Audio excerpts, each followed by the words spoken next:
DSSB TGT का notification आप लोगों को DSSB की जो ऑफिशियल वेबसाइट है उस पर देखने को मिल गया होगा। उसके अंदर आप लोगों को बहुत सारी चीजें जो है वो देखने को मिल रही है। जैसे कि टीजीटी का जो नोटिफिकेशन है उसमें आप लोगों को बहुत सारी चीजें मिलेगी कि उसकी एज लिमिट क्या है फॉर्म फिल करने की, सीटेट इस एग्जाम के लिए चाहिए या नहीं चाहिए, ग्रेजुएशन में आप लोगों के कितने मार्क होने चाहिए, साथ साथ में एज लिमिट क्या होती है, एलिजिबिलिटी क्या होती है, कितनी पोस्ट आप लोगों के निकली है और इसकी फॉर्म फिलिंग कब है।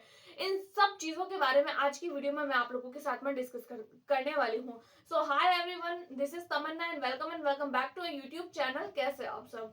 तो अगर आप लोगों ने ग्रेजुएशन कर रखा है, साथ साथ में अगर आप लोगों ने बीएड कर रखा है और आप एक बहुत ही अच्छा टीचिंग प्लेटफॉर्म चाहते हैं कि आप लोगों को जो है वो बीएड करने के बाद में साथ साथ में सीटेट का एग्जाम क्लियर करने के बाद में आप लोगों को एक सिक्योर लाइफ चाहिए, तो आप लोगों के लिए गोल्डन चांस है।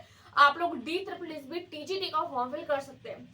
सबसे पहले तो मैं आप लोगों को बता दूं कि DSSB का जो एग्जाम होता है वो आप लोगों को दिल्ली में देखने को मिलेगा। उसके अलावा आप लोगों की जो जॉब है एक सिक्योर गवर्नमेंट जॉब है, आप लोगों को लाइफ टाइम दिल्ली में रहने का मौका मिलेगा। राइट, तो ये तो हो गई हमारे कुछ नॉर्मल बात है DSSB की बात। उसके बाद में हम लोग बात करते हैं टीजीटी। तो देखिए टीजीटी की फुल फॉर्म होती है ट्रेंड ग्रेजुएट टीचर। ये आप लोगों को पता चल गई होगी। अब इसकी वैकेंसी, इसका नोटिफिकेशन, जो ऑफिशियल नोटिफिकेशन है वो आप लोगों को ऑफिशियल वेबसाइट पर देखने को मिल गया होगा। बहुत लंबा चौड़ा होता है वो नोटिफिकेशन, तो देखने में थोड़ी दिक्कत रहती है। तो एक छोटी सी वीडियो होने वाली है और इस छोटी सी वीडियो में आप लोगों के सारे बातें जो है वो क्लियर होने वाली है।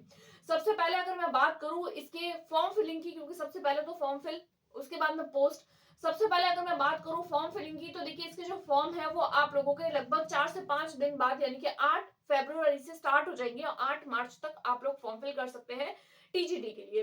तो एक महीना है आप लोगों के, तो आप महीने का वेट मत करिएगा कि महीना कंप्लीट होगा या फिर जब लास्ट डेट होगी तब फॉर्म फिल करूंगा या करूंगी। आप लोग अभी से ही, जब से फॉर्म स्टार्ट हो जाए उससे पहले पहले आप लोग फॉर्म फिल कर लीजिए। तो आप लोगों को एक महीना फॉर्म फिल करने का जो है वो टाइम पीरियड दिया गया है। उसके बाद में हम लोग पोस्ट की बात करें तो आप लोगों को पोस्ट जो है वो 5118 पोस्ट देखने को मिल रही है। उसके अलावा आप लोग अपने जो सब्जेक्ट स्पेसिफिक जो भी पोस्ट है वो आप लोग उसकी वेबसाइट पर एक बार जरूर चेकआउट करिएगा, क्योंकि बहुत सारे सब्जेक्ट होते हैं, तो बहुत सारे सब्जेक्ट की जो पोस्ट होती है उसको इतनी सी जगह पर जो है वो डिटेल में बताना थोड़ा पॉसिबल नहीं है। तो टोटल ओवरऑल जो आप लोगों को पोस्ट है वो 5118 के आसपास है और अपने अपने subject specific Hindi, English, Urdu, Bangla, कोई भी जो आप लोगों की लैंग्वेज है, या फिर अगर आप लोगों की कोई भी जो है वो सब्जेक्ट है लाइक साइंस हो गया, मैथ्स हो गया, तो वो आप लोग एक बार जाकर देख सकते हैं। अब हम लोग बात करते हैं इसकी एलिजिबिलिटी क्राइटेरिया की, कि अगर आप लोग टीजीटी के लिए इंटरेस्टेड है तो आप लोगों के एलिजिबिलिटी क्राइटेरिया क्या क्या होना चाहिए। सबसे पहले तो आप लोगों को बता दूं, देखिए ट्रेंड ग्रेजुएट टीचर है तो ऑब्वियसली ग्रेजुएशन होनी चाहिए। ग्रेजुएशन में आप लोगों को जो है वो 45% होने चाहिए, यानी कि अगर आप लोगों ने ग्रेजुएशन किया है प्लस 45%, तो आप लोग इस एग्जाम के लिए एलिजिबल है। अगर आप लोगों की 45 से 1% भी कम हो जाता है, लाइक अगर आप लोगों के 44% भी हो जाता है, तो आप इस एग्जाम के लिए क्वालिफाई नहीं है, आप लोग ये फॉर्म फिल नहीं कर पाएंगे। राइट, उसके बाद में हम लोग देखते हैं कि ग्रेजुएशन किया है तो आप लोगों का ग्रेजुएशन में मेन जो सब्जेक्ट है, जैसे अगर आप लोगों का बायोलॉजी सब्जेक्ट है, साइंस ले रहे हैं, अगर आप लोग टीजीटी में साइंस सब्जेक्ट लेना चाहते हैं तो ग्रेजुएशन में आप लोगों का साइंस, मैथ्स से साइंस बायो होना चाहिए। बायो अगर आप लोगों के है तो उसमें जो है आप लोगों को बॉटनी, जूलॉजी, इस तरीके से कोई भी 2 साल तक, यानी ग्रेजुएशन के 3 साल में आप लोगों को 2 साल तक जो है वो मेन सब्जेक्ट आप लोगों के होना चाहिए। तो फिर ये आप लोगों को समझ आ गई होगी, 2 साल नहीं, जनरली हम लोग जो है वो 3 साल ही मानते हैं, लेकिन अगर आप लोगों ने 2 साल भी अपना मेन सब्जेक्ट पढ़ा है, जिस सब्जेक्ट के लिए आप अप्लाई कर रहे हैं वो सब्जेक्ट आप लोगों के होना जरूरी है। उसके बाद में हम लोग देखें तो देखिए टीचिंग एग्जाम है तो बीएड तो ऑब्वियसली कंपलसरी होगा, तो आप लोगों के 2 साल का बीएड होना चाहिए। उसके अलावा अगर मैं बात करूं डीएलएड की, तो देखिए डीएलएड जो है वो उन लोगों को पहले इस एग्जाम के लिए जो है वो किया जाता था अप्लाई, वो भी कर सकते थे, बट आजकल जो है वो डीएलएड वालों को इस एग्जाम के लिए डिस्क्वालीफाई कर दिया गया है, तो आप लोग ध्यान रखिएगा। आप लोगों ने अगर बीएड कर रखा है, ग्रेजुएशन प्लस बीएड, तो आप इस एग्जाम के लिए एलिजिबल है, अदरवाइज नहीं। उसके बाद में हम लोग बात करें सीटेट की, तो जी हाँ, सीटेट के लिए सीटेट चाहिए आप लोगों को, इस एग्जाम के लिए पेपर 2 चाहिए सीटेट का।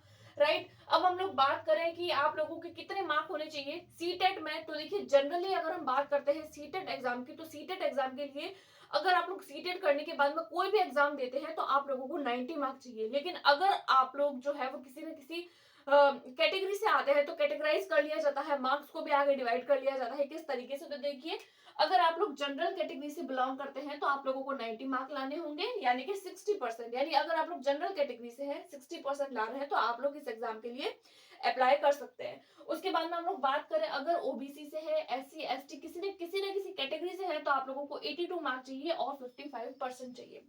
अब इसके अलावा आप लोगों को ये जो बात है कि कितने मार्क आप लोगों को सीटेट में चाहिए ये क्लियर हो गई होगी। इसके अलावा एक और बात है कि देखिए अगर आप लोग जनरल से है तो 60% है, ओबीसी एससी एसटी कैटेगरी से है तो 55% है, ये बात तो क्लियर है। लेकिन ओबीसी वालों के लिए यहाँ पर आप लोगों को जो है वो नई बात देखने को मिलेगी। देखिए अगर आप लोग ओबीसी कैटेगरी से है, अगर आप लोग दिल्ली से है और ओबीसी कैटेगरी से है तो आप लोगों को 55% लाने हैं। लेकिन अगर आप लोग ओबीसी से है और किसी अदर स्टेट से है तो आप लोगों को जो है वो जनरल कैटेगरी में काउंट किया जाएगा। ये जो बात है ये सिर्फ आप लोगों को ओबीसी के लिए लागू होती है, एससी एसटी कैटेगरी से नहीं। जनरल वाला तो हर एक स्टेट में जनरल होगा, लेकिन ओबीसी कैटेगरी अगर आप लोग अपने स्टेट में है तो दिल्ली में आने के बाद में आप लोग as a general category count होंगे। और एससी एसटी कैटेगरी तो आप लोगों की है वो तो जैसे हमारी रहती है वैसे ही रहने वाली है। अब हम लोग बात करते हैं एज लिमिट की। ये तो था सारा एलिजिबिलिटी क्राइटेरिया कि अगर आप लोग इतने अगर आप लोगों के पास में है, अगर आप ये सारी की सारी कंडीशंस फुलफिल कर रहे हैं तो आप लोग इस फॉर्म को जरूर फिल करिएगा। उसके बाद में हम लोग बात करें एज लिमिट की कि कितनी एज आप लोगों के पास में होनी चाहिए। मेल और फीमेल में आप लोगों को अलग अलग देखने को मिलेंगे क्राइटेरियाज। देखिए अगर आप लोग जनरल कैटेगरी मेल में है तो 32, जनरल कैटेगरी फीमेल में है तो 40, ओबीसी में है तो 35 मेल के लिए और फीमेल के लिए 43, और एससी एसटी कैटेगरी से है तो आप लोगों को 37 मेल के लिए और 45 फीमेल के लिए। उसके अलावा पीएच से है तो आप लोगों को मेल 42 और फीमेल के लिए 50। तो ये कुछ एज लिमिट थी आप लोगों के लिए, आप लोगों के डी ट्रिपल एस बी के लिए। तो ये नोटिफिकेशन जो भी आप लोगों को देखने को मिला है उस नोटिफिकेशन में, इतने लंबे चौड़े नोटिफिकेशन में आप लोगों को इतनी बातें देखने को मिल रही है जो आज की वीडियो में मैंने आप लोगों को क्लियर कर लिया। इसके अलावा भी अगर आप लोगों को कोई भी डाउट हो टीजीटी वैकेंसी के लिए या किसी भी एग्जाम के लिए, किसी भी टीचिंग एग्जाम के लिए, तो आप मुझे कमेंट कर सकते हैं, मैं आप लोगों का डाउट क्लियर करने की जरूर कोशिश करूंगी। आई होप आपको वीडियो पसंद आई है तो please like subscribe and share. Thanks for